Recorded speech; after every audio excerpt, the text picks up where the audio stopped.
Hello, hi friend, कशा आहात तुम्ही? आय होप सगळे ठीकच असताल. तर माझ्या कुकिंग चॅनलमध्ये तुमचं सर्वांचं मनापासून स्वागत आहे.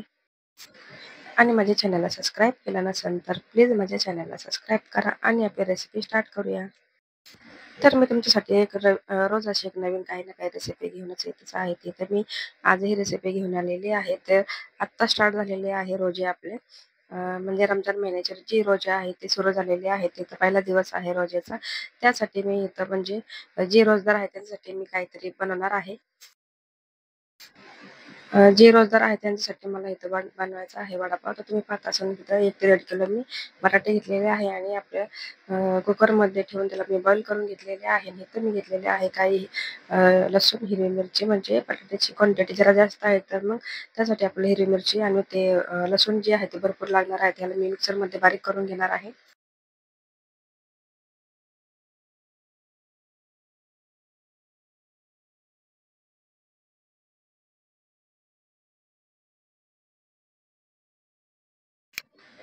आणि मिक्सरमध्ये तर बारीक झालेला आहे आणि इथे मी घेतलेली आहे कढई. त्यामध्ये थोडंसं तेल टाकलेलं आहे, म्हणजे जवळपास अर्धे वाटी तेल आहे. आपली जी बटाट्याची क्वांटिटी आहे ती भरपूर आहे, त्याच्यामुळे मी थोडंसं तेल थोडंसं भरपूर टाकलेलं आहे. जी चटणी आहे ती आपल्याला चटणीच म्हणजे मेन असते आणि ती चटणी जर छान बनवली तर वडा आपला खूप छान बनतो. इथे तुम्ही पाहत असाल की गॅसचा फ्लेम चालू केलेला आहे. तेल आपलं तापलेलं आहे आणि त्याच्यामध्ये मी थोडंसं जवळपास 2 ते 2.5 चमचे मी जिरा घेतलेला आहे. जिरा जे आहे आपला एकदम लाल कडकडत होईपर्यंत आपल्याला त्याला मध्ये तळून म्हणजे परतून घ्यायचं आहे. इथे मी टाकलेलं आहे जे कढीपत्ता आहे ते स्वच्छ पाण्याने धुवून घेतलेला आहे. तुम्ही पाहत असाल की तेल पण कशा प्रकारे आपल्याला तापलेलं आहे.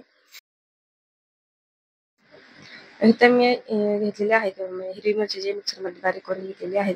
जवळपास मला वडे बनवायचे आहे 20 ते 25 वडे. आणि त्यासाठी तर तुम्ही पाहतच असाल की हिरवी मिरची जी आहे, लसूण वगैरे आहे तर भरपूर प्रमाणामध्ये घेतलेलं आहे.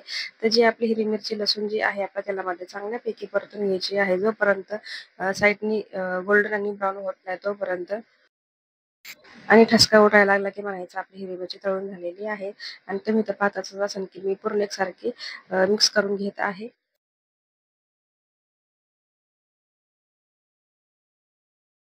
आणि जी हिरवी मिरची आहे ते आपले परतून होतच आहेत तोपर्यंत इथे मी घेतलेले आहे 2 ते 2.5 चमचे हळद. आणि मी म्हणजे क्वांटिटी जास्त असल्याने थोडीशी आपली हळद पण जास्त होणार आहे. तर 2 ते 2.5 चमचे हळद घेतलेली आहे आणि ती पण आपल्या तेलामध्ये परतून घ्यायची आहे. आणि आपली हिरवी मिरची जी आहे ऑलमोस्ट रेडी झालेली आहे तळून. आणि नंतर मी ह्याच्यामध्ये टाकलेले आहे बटाटे जे आम्ही मॅश करून घेतलेले आहे. आणि नंतर म्हणजे एकदम बारीक करायचे नाही आपल्याला, थोडं असे तुकडे ठेवायचे आहेत आणि तशाच प्रकारे ठेवलेले आहे. आणि तुम्ही पाहत असाल की बटाटे पण खूप आहे आणि ज्या हिशोबाने मी घेतलेले आहेत ते भरपूर झालेले आहे.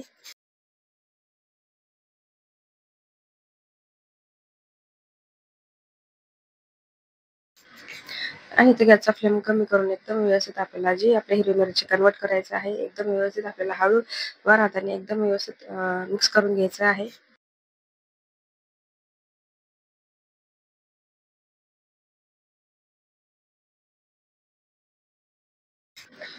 तर मी पण एकदम व्यवस्थित त्याला मिक्स करून घेत आहे. आणि तुमचा उपास कसा, म्हणजे तुमचा रोजा जर कसा गेला ते पण मला कमेंटमध्ये सांगू शकता. इथं मी उपास ठेवला होता तर त्याच्या म्हणजे खूप भरपूर अशी कामं होती. दिवसभर पण खूप कामं होतात. संध्याकाळचं पण ऐन टाईमला इतकं गडबड झाली मला तर मी तुम्हाला सांगू शकत नाही. आणि व्हिडिओ मला शेवटचं जे आहे ना, ते जमलाच नाही एवढा काढायला.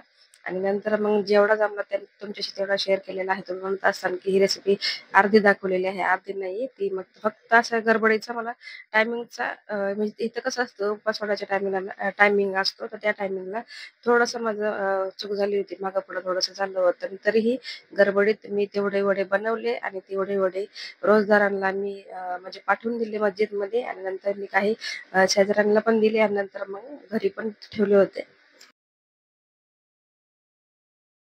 आणि इथं मी चवीपुरतं मीठ ॲड करून नंतर मी थोडीशी कोथिंबीर ह्याच्यामध्ये टाकून आपली जी चटणी आहे तो 5 मिनिटं तरी मी अशीच ठेवणार आहे. आणि जोपर्यंत आपली चटणी जी एकसारखं गोळा तयार होत नाही तोपर्यंत ठेवणार आहे. तर म्हणत असाल की ही चटणी झालेली आहे, पण नाही. थोडीशी चटणीला वेळ लागतो. जर चटणी जर छान झाली तर वडे खूप छान होतात. तुम्ही पाहत असाल की कशाप्रकारे मी एकदम हळूवार हाताने मिक्स करते. कारण आपली जी बटाट्याची क्वांटिटी होती ती भरपूर होती. त्याच्यामुळे कढईच्या बाहेर म्हणजे बाहेर नाही जायसाठी मी थोडं-थोडं त्याला हे करत होते. आणि तुम्ही पाहत असाल की ऑलमोस्ट आपली चटणी जी आहे ती पण एकदम रेडी झालेली आहे.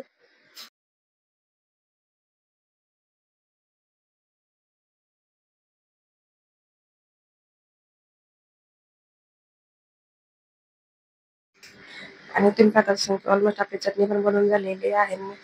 बरेच असे जेवढे पटपट जमले तेवढे मी वडे पण बनवून घेतलेले आहे. थोडासा टाइम माझा चुकलेला आहे त्याच्यामुळे मी पटपट हा व्हिडिओ बनवलेला आहे आणि माझा जी रोजा आहे ते खूप चांगल्या प्रकारे गेलेला आहे. आणि तुम्ही पाहत असाल की मी जी शेवटची व्हिडिओ खूप स्पीडने बनवलेली आहे आणि जेवढे जमते तेवढे मी तुमच्याशी शेअर केलेले आहे.